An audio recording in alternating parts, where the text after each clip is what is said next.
রাষ্ট্র কাঠামো মেরামতে ৩১ দফা বাস্তবায়নে জনসচেতনতা সৃষ্টির লক্ষ্যে মিরসরাই জেলা বিএনপির পক্ষ থেকে লিফলেট বিতরণ করা হয়েছে। তাই বাংলা বাজার দলীয় কার্যালয় থেকে বিভিন্ন জায়গায় লিফলেট বিতরণ করা হয়। নেতৃত্বে রাষ্ট্র মেরামতে ৩১ দফার দাবিতে মূল্যবান বিষয়বস্তু তুলে ধরেন এবং নেতাকর্মী, পথচারী, দোকানদার ও এলাকার বিভিন্ন পেশার মানুষের হাতে লিফলেট তুলে দেন।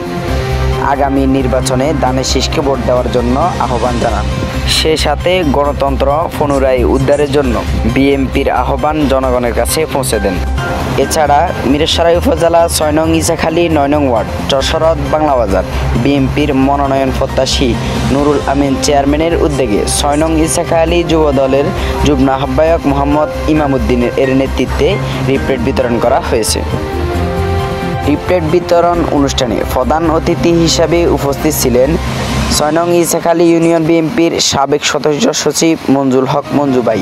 বিশেষ অতিথি হিসাবে উপস্থিত ছিলেন ইউনিয়ন বিএনপির সাবেক সদস্য ডাক্তার মোহাম্মদ মাজহারুল ইসলাম, চট্টগ্রাম উত্তর জেলা বিএনপির যুগ্ম সাধারণ সম্পাদক মোহাম্মদ আবদুল্লাহ নোমান, নিজামপুর সরকারি কলেজ ছাত্রদল সাবেক ভারপ্রাপ্ত আহ্বায়ক নাজিমউদ্দিন, যুব দলের যুগ্ম আহ্বায়ক ইমামউদ্দিন, যুব নেতা নাসির, ছাত্রনেতা হাসান, আজিজ, মেহেদি হাসান, সৌরভ, শাহাবুদ্দিন সহ আরও অন্যান্য নেতাকর্মী উপস্থিত ছিলেন।